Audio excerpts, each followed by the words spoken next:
And we were set up originally by a group of students who, there was a cricket club called Bohemian Football Club, and some of them originally played cricket, and they adopted the name and set up a soccer club. But we came here in 1901, and as Jerry said, we've been here ever since. So we're here nearly 115 years, and the ground originally was just a field, and there was a rope around the pitch, and there was a tent for a changing room, and the rent was £12 a year in 1901.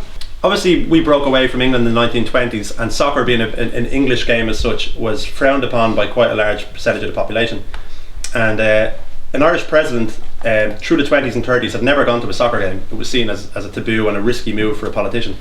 But in 1938, the president here invited the Irish president to a game, Ireland v Poland, in Dalymount. And the president accepted the invitation and came to the game, and it was a bit of a national scandal. And the next day it was front page news, and the GAA, who are another big sporting organisation, they threw him out of their organisation. But the club itself, when it was set up originally, we have a constitution and a memo and arts, and we're completely members owned and members run and democratic. We don't have any shareholders. There's no capacity for private investment. If you were to come in here with a couple of million quid, you'll have the same say as Jerry or Chris or myself. It's one member, one vote.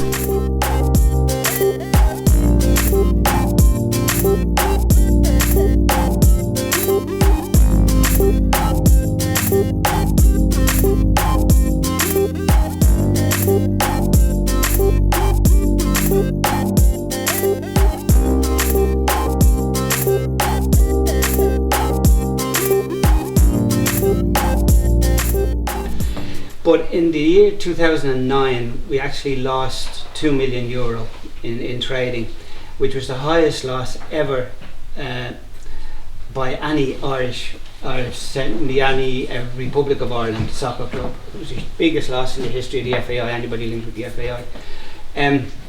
Which I suppose is not something we should be proud of, but I have a smile anyway. We had the biggest loss ever.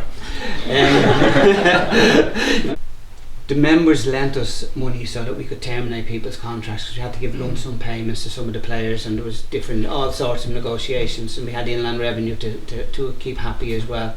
So we got loans from a number of members that said we would pay them back when we eventually sold the ground again in some deal later on.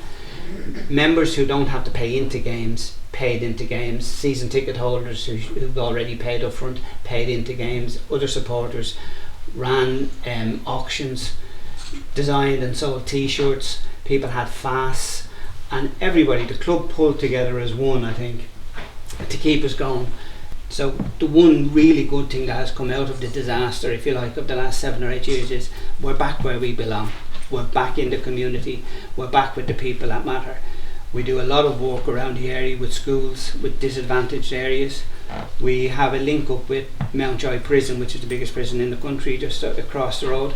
There's probably a fair few of our fans over there, so it was a good link up for us to do it with them. We're football for all, refugees welcome, everybody.